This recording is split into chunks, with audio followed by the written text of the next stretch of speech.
It's time to go beyond the headlines, cause I don't put in overtime just so I can headline. Okay, now it's Fox Sports, I'm live with Renee. Going hard every day, sports rapping every play. Different segments for your favorites, coming at you daily with positive vibes, yeah, we some game changers. Basketball, football, soccer, with different interviews, you never know who may pop up. Listen, only on Beyond the Headlines, this is Beyond the Headlines.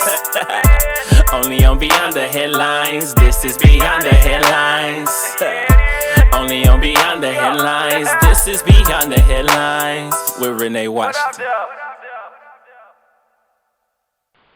We've got former NFL player Cory Procter on the show this week. Cory, welcome to the show. Hey, thanks, Renee. Good to be here. No problem. Thank you for joining us on Beyond the Headlines with Renee Washington. I will not hold it against you that you played for the Cowboys. It was your career. A job is a job. But you also played for the Lions and the Dolphins in the NFL.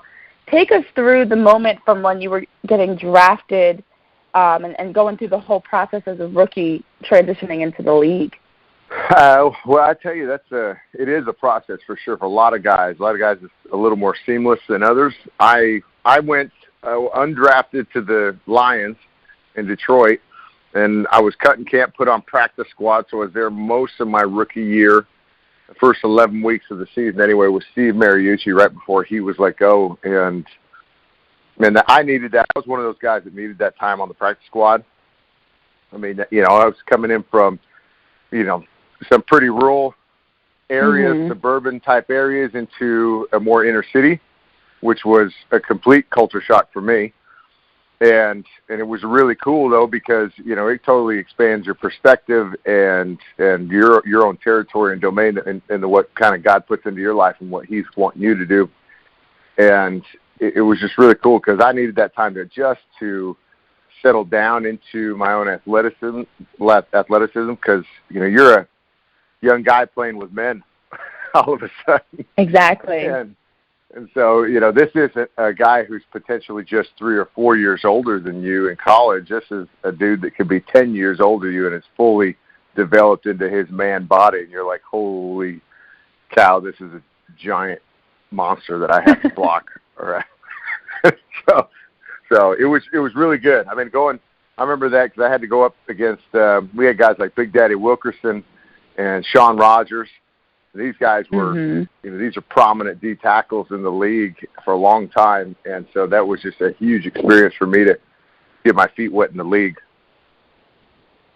Yeah, that's a great point that you bring up. I know I've talked in the past about the transition physically, mentally, but you talk about the culture shock of now living in a whole different area than what you're used to, and of course the fact that you are now playing against guys that, as you mentioned, aren't just the freshman to senior or redshirt senior gap. It's a whole other gap in itself when you're now playing against seasoned veterans, the best of the best at this point.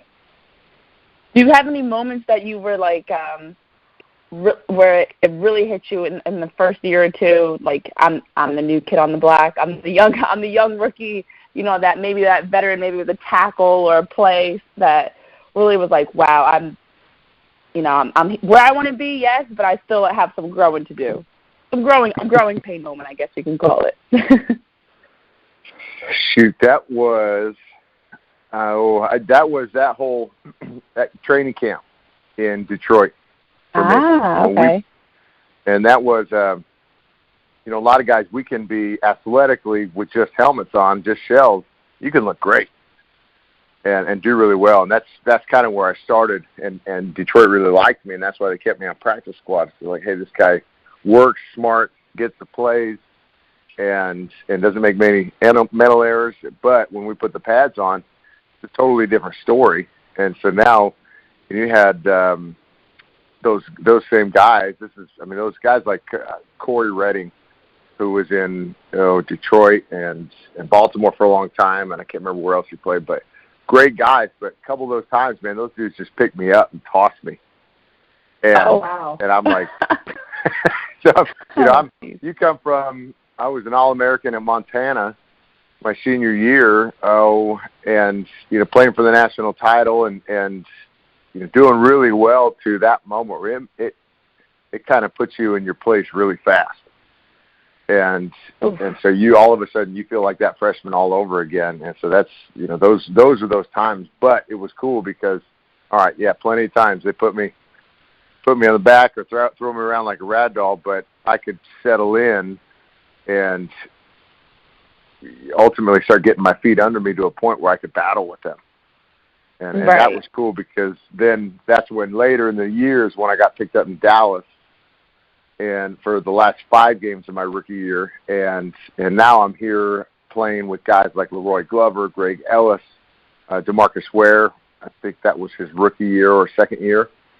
And these guys are athletes and just animals in their own respect. And so, but now I'm able to hang with some of these guys. And it's still a fight. It's never not, but now I can hang with these guys and not be kind of tossed around like I was at the beginning of the year in Detroit. And so those were a lot of people don't understand, right? What comes in success sucks.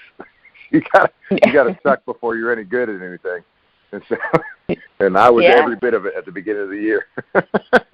Oh my goodness, I can only imagine. Jeez.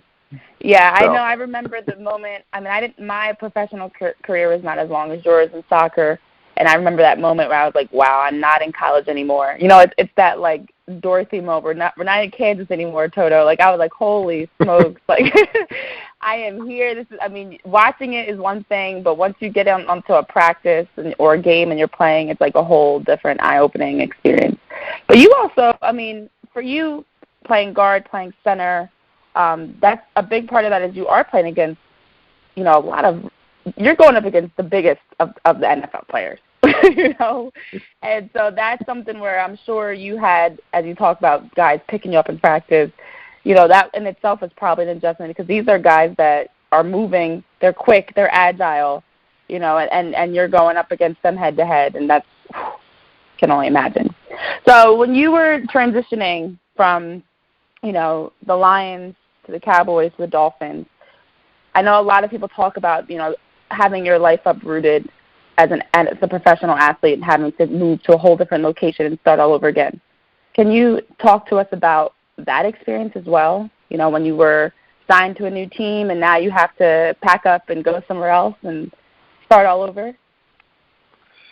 Yeah, that's a tough one for sure. So I went through that essentially twice going from team to team. And at first I was sitting Mariucci. I was in Detroit on practice squad. This is we played on Thanksgiving against Atlanta, and we got killed.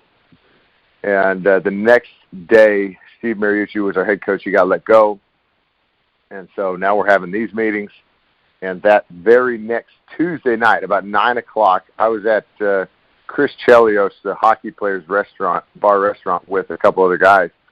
And we're hanging out, and I get a call from my agent, says, "Hey, Dallas wants to pick you up."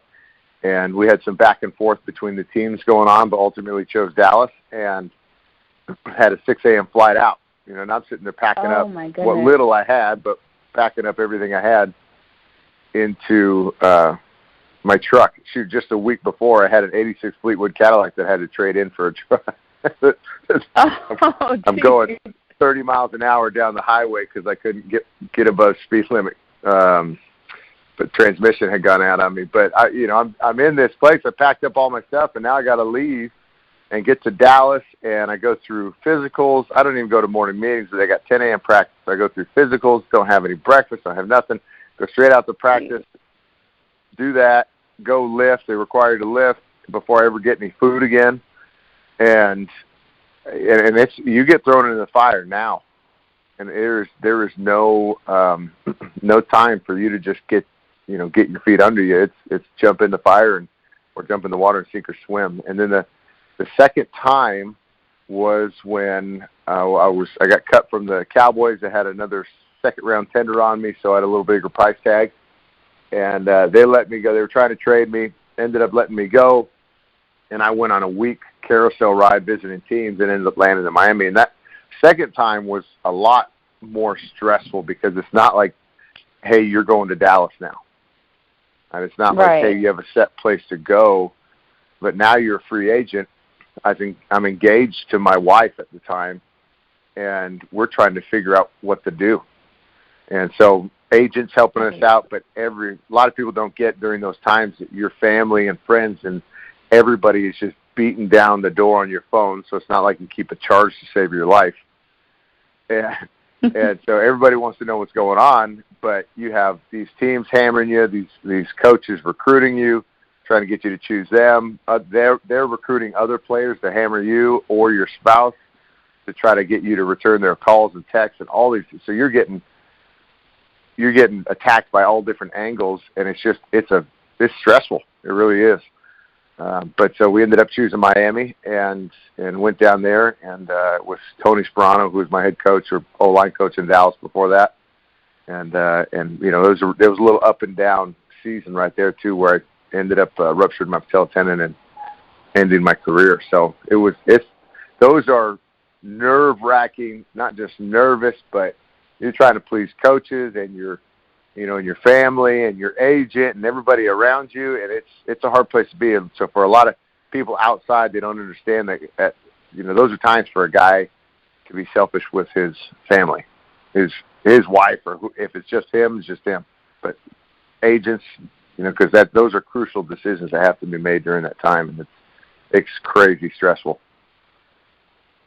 Wow. And I think you hit the nail on the coffin. I mean, that's something that is a behind-the-scenes stressor that nobody on the outside knows. I mean, we as fans are always, there are rumors going around. Which team is this player going to end up on? Where should he go? Come to my team. Come to my. That's all fans see. They just see like what's being talked about on the news or on social media, whereas you're living it. You're living that whether it's you, as you mentioned, going around for a week, going to different training camps, meeting with different coaches, or whether it's you sitting out with your buddies and all of a sudden getting a phone call that, time to go to Dallas. There's so much more than just what we see on TV, the polished product of the game that you had the chance to live through. So then another stressor, you rupture your patella tendon. And you're out. That's it. All the work you've been doing, all the football you've been playing over the years, everything to get to the NFL, you're done. I mean, injuries are something that you can't predict. You don't know what's going to happen. You don't know who it's going to happen to. It's just unfortunate. And it's also something that we've talked about on my show, I know, in the past, and I've had in other conversations. As a professional athlete, especially in football, when you have that happen and a career-ending injury, what's next? And for you made that transition to build your own your own business. So for those that are listening, take us through the heart-wrenching, we got to replay it again, the heart-wrenching moments after finding out, what happened with your knee and that your career is over, to then being able to pick yourself back up and make a decision that was best for you. Well, I tell you, excuse me, those times, it's never this cut and dry thing where, hey, your career is over. Typically, it's never this cut and dry thing, hey, your career is over. So, guys get hurt, season ending, whatever it is, and the grand majority of them, guys get hurt, and they're like, I have every intention on coming back and playing. And Absolutely. It's just, it's devastating. It sucks, but it's just a thing. And so that's exactly the place I went to. Was Jason Ferguson had a similar injury the year prior to me, and I ruptured my patella tendon, so it took half my kneecap with it and just split. So you can't, for anybody who's done a leg raise or quad leg extension at the gym or working their quadricep, it's basically not being able to function that muscle anymore and move the leg in that capacity. So you extend your leg out. You can't do that. And so, but I'm in it. So I remember shooting the team doc, and it was one of the most painful things I've ever been through. I was coming up on a short screen, getting up to the mic. It was Urlacher at the time, and I over-pursued him, and he started to run underneath me, and I planted to come back. Well, that plant didn't go anywhere, and that's when it ruptured. And so it ended up being non-contact, but I blacked out. And there's actually a really good picture if you Google it. Devon Best, our receiver, who is getting the ball, he's trying to hit the alley and get a quick first down. So there's a good shot of him stepping on top of me to get over me. As you're blacked out in pain. Oh yeah, I'm telling him, come on, man, can't have a little respect for the dead on the field. But so that happens. I black out, and so the next thing I remember is Kevin O'Neill, a head trainer at the time, smacking me in the head to wake up. Which is not concussion protocol anymore. But but we didn't hear that. Yeah. But I come back to life. I wake up, and that's when all the pain rushes in, and like, holy cow, it's like a fire hose that goes off in your knee, and it just expands like crazy. So now it looks like you have this balloon on your knee, and so it was crazy. But I had every intention of coming back. Even docs were like, hey, this is an 8-9 month recovery process, and I went and got my surgery done by James Andrews out of Birmingham, Alabama. And it was for all intents and purposes, it was looking great. But the tough thing was it ended up getting infected, and one surgery turned to 5, and so it was a tough deal. And so I went and trained. We lived in Jersey, training with a big strength coach out there called Joe Carini, and made some amazing friends. And it was good. I got healthy again. My knee's not quite the same, but I had a rap sheet now. And I had a lot of surgeries under my belt. Now I had a bigger price tag. I was coming into a 7th-year minimum and a little older. And you have a lot younger guys that are cheaper and no injury history. And so that's what the tough thing about those injuries is. No guy just says, hey, that sucks. This is my career now. Well, it's usually this progressive, they don't want me anymore. And that's really kind of the hard part is all of a sudden the league doesn't want anything to do with you. And look, your brothers on the team, those guys are trying to we're so used to and conditioned to seeing people fall by the wayside, whether it's injury or just getting cut, that, hey, you got to move on with business and work. You really don't have time to be affected by it or really kind of sit in it just because we're on to the next game, we're on to the next practice, and next rep, whatever it is, and coaches, hey, he's breathing down your neck. It's tough for guys that go on the outside because you got to process guys potentially not returning calls, whatever, and so it's a tough, slow realization to come to, and at some point, the encouragement I would give for especially not just guys in the NFL experiencing that, but anybody in pro sports or some sort of similar situation. Where you're at a job that's not returning calls or whatever the case may be, is that start making moves for yourself, start making moves for your family. And there were so many times where I would not go do a family event or the 10-year reunion of our national championship with Montana, where I played college ball, because of the potential I was going to get a workout or a call by a team. Which is crazy, and I see that now. But it's at the time we're like, hey, I got to work, man. I got potential. Somebody can call me this and that. I go, but in reality, we got to step in and make things happen for our own life and take those steps, whether it's finishing school, getting a job, bringing income, but start making moves to progress in your own life. Because if you don't have those small wins, you start self-destructing mentally sometimes.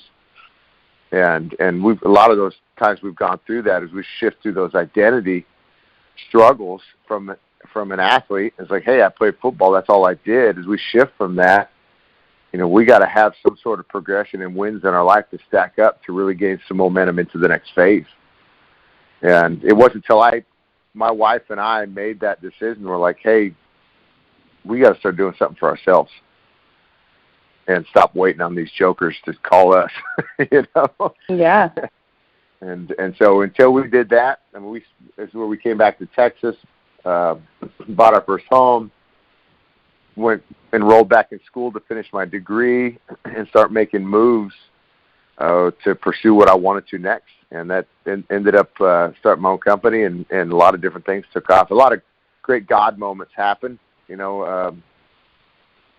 in our family that needed to happen. So it was. That's the encouragement I would give for anybody in those situations. You're trying to figure in this kind of transition mode, not knowing what the heck to do and frustrated or what. It's whatever step it's going to be, take a step. Make a move for yourself, because that one step leads to 2 to 3, and eventually you're going to find yourself in an awesome place that you never thought you'd be. Yeah, I love that. I mean, you have to start somewhere.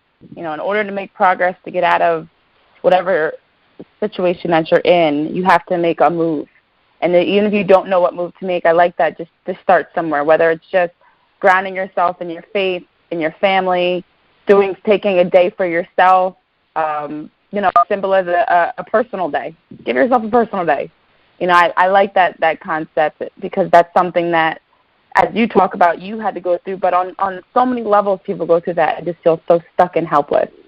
And here you were playing at the highest level, and you saw firsthand what happened as soon as you did get hurt, as soon as your value dropped. You talk about that brotherhood that maybe changed a little because you weren't on the field anymore. How you go from being someone that is highly sought after to someone that people maybe aren't answering your phone calls now when you're calling versus them trying to call you. So it is sad to me how, our lives in our professions tend to drop because of something that may happen, and now all of a sudden, we're not seen the same way. You might be an employee at a job, and as soon as you, put yourself first, maybe your boss no longer sees you the same way and your value drops off because you missed something for your family. But we do have to take time to relish in those moments that, as you talk about the reunion of your, the national championship with Montana that you missed. We have to make time for those. So now that you are working in your own business and empowering others, what is Pro Capital all about, and what really influenced you to now take your background, your experience, and shift it into a whole different area where you're now working with, wealth management, people of all different backgrounds to help empower and inspire them? So Pro Capital is really cool. That's my full time is Pro Capital Wealth Management is kind of a financial advisory, investment and management company that I started, and that came a lot from my advisor when I was playing. She was awesome. She kicked butt for me in a big way, and she was just, she was on the money all the time. And I'm one of those guys who kind of, not everybody's like this, but I like to poke holes and ask as many questions as possible, typically. And even if I don't know, I want you to tell me. And so I like that. She was just really good and took the time to explain, these different. She was traditional investment advisor. She was getting some stocks and bonds and real estate investment trusts, alternative investments. And so what that is for me is the same thing. So I'll handle any asset-based piece of someone's portfolio for individuals and small businesses. So that might be a life insurance, a retirement account, any sort of brokerage or non-brokerage service, or getting into those alternatives. And so she was just great in explaining all that to me. And it was just funny because I remember my CPA going through my taxes one year saying, well, hey, man, looks like your money guy did really well for you. And I go, well, my money guy's a lady. So, yeah, there you go. And other people started taking notice. So I started really diving deep and trying to understand it as much as I could. And at first I couldn't even comprehend the idea of a bond, buying somebody else's debt. But now, once you kind of, same thing as football, once you throw yourself into the fire, you learn a whole lot quicker. And it's been awesome. So I use that as kind of my full time. And I love helping people in general, because you'd be surprised. There's people who don't have any money in the bank. We talk about 8 out of 10 people are living paycheck to paycheck. That's crazy. But then you have people that are making $500,000 a year, but they're spending $6 million, and they don't understand why they don't have any money in the bank. And they're like, "Well, I'm doing really well, but I just don't understand why it all goes away." Well, to me, the biggest issues that I see in that realm is, as a society, we're not really taught much of that.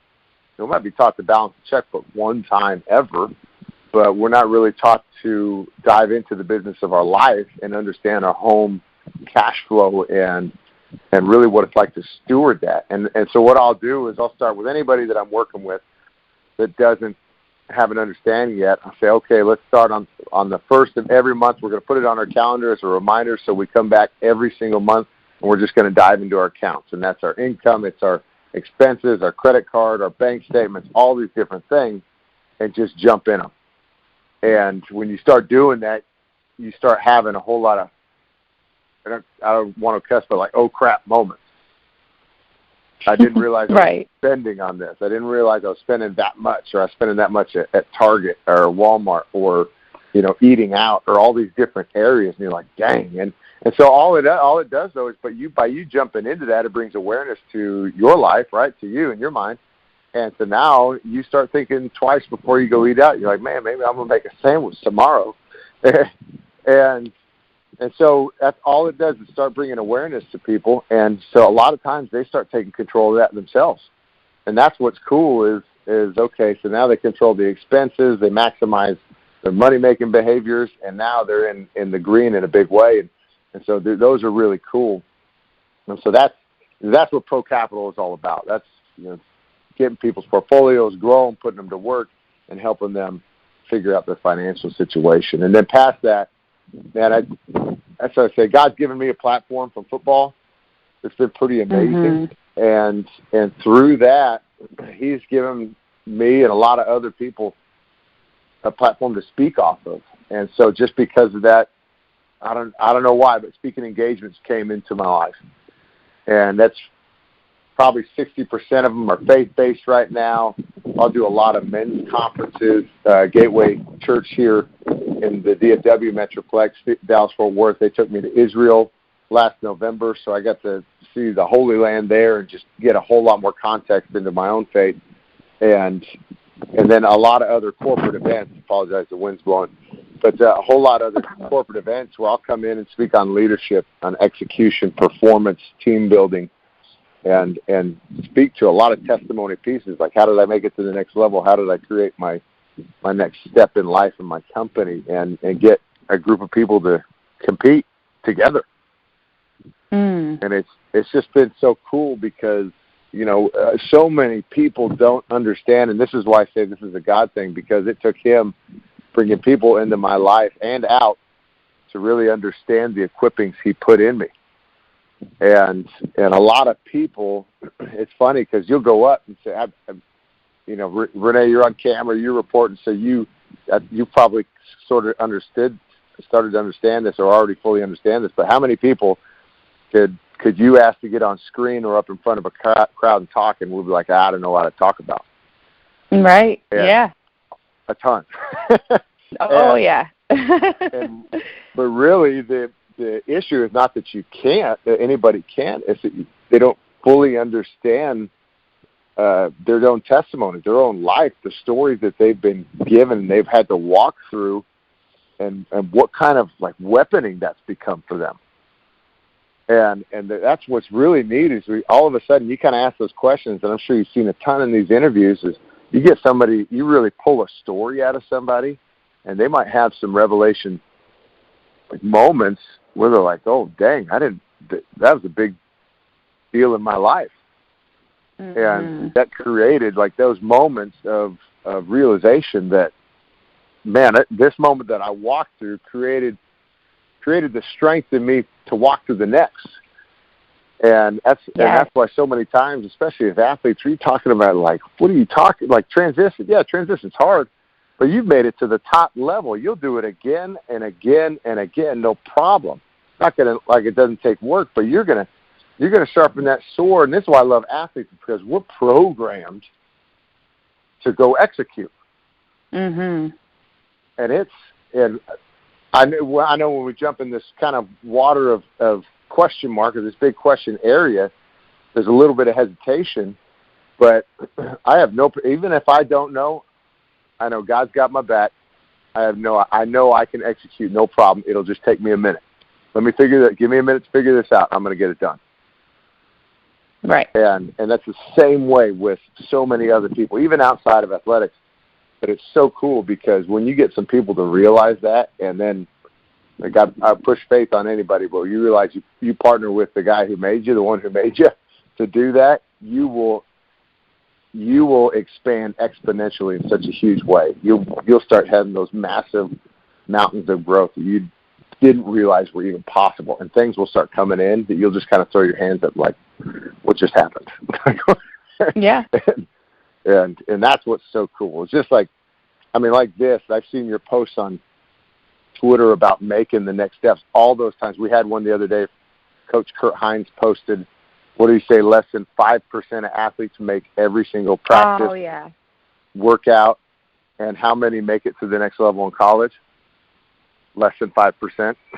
Exactly. So, and you and I commented on the same thing. We're like, hey, we both never missed anything. Well, you didn't even realize it, but okay, that's coming from your parents.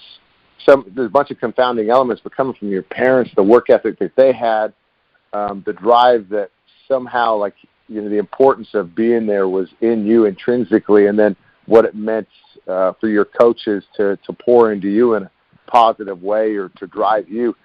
All these were important factors, but you didn't even realize that was a stepping stone. That was a baseline or a foundation for you to really prop up into the next piece of your life. Mm-hmm. And Absolutely. that sets you up for success.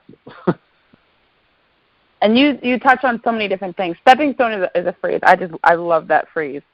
But also I love the idea, and I don't think enough people realize that, is how and I heard this quote from somewhere, we often mistake our path or a stepping stone for the final destination. So, like, a lot of people, for you, it could have been making it to the NFL. You could have easily thought, well, this is where I'm supposed to be. This is what all my hard work is supposed to lead to. But I'm sure you probably realize now, as you're wearing all these different roles, working as a financial investment advisor, working as a motivational speaker, your husband, a father, and all the people that you touch now with telling your story and telling, about the experiences you've overcome, that if anything, football was just a stepping stone. It was just to help build your arsenal of information and experiences and lessons that you can now share to someone else. And I think that's where a lot of people truly get stuck and don't know how to take that next step, because when something fails, we assume that we failed life. If you get hurt and you're done in the NFL, or you quit a job or lose a job, we assume, well, that's it. This is where I was supposed to be. Whereas the truth is, no, this is supposed to prepare you for your actual purpose. And for you figured that out.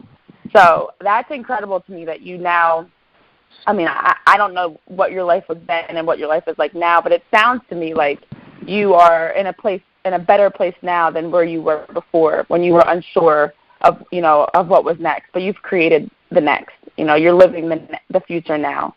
So where can our listeners follow you to get more on your journey, and follow along with all that you're doing? Well, you can go follow me on social media at Cory Procter on Twitter and Instagram, at Cory Procter Official on Facebook. You can go to CoryProcter.com if you check out if you want me to come talk or just check it out or whatever. My financials, ProCapitalTX.com, and they has a couple social tags in there. The same thing for for Facebook and LinkedIn. Follow me on LinkedIn also if you want to do that. But it's just, I love connecting with people. You have no idea where connections will lead. I'll tell anybody, do not try to come out and sell me. I will not answer anything if you try to sell me something in a message. I won't do it. I'll ignore it. But if you really want to connect, I have no problem answering those messages. So that's awesome. Oh, man. Well, Cory, thank you so much for joining us on Beyond the Headlines with Renee Washington this week to share your testimony, your background. It has been a pleasure to hear your story, so I appreciate it. Oh, thank you so much for having me on. It's been awesome going back and forth with you on Twitter and actually finally getting a chance to talk and hear each other's voices. But it's awesome seeing what you're doing. So keep pounding the road. I love it.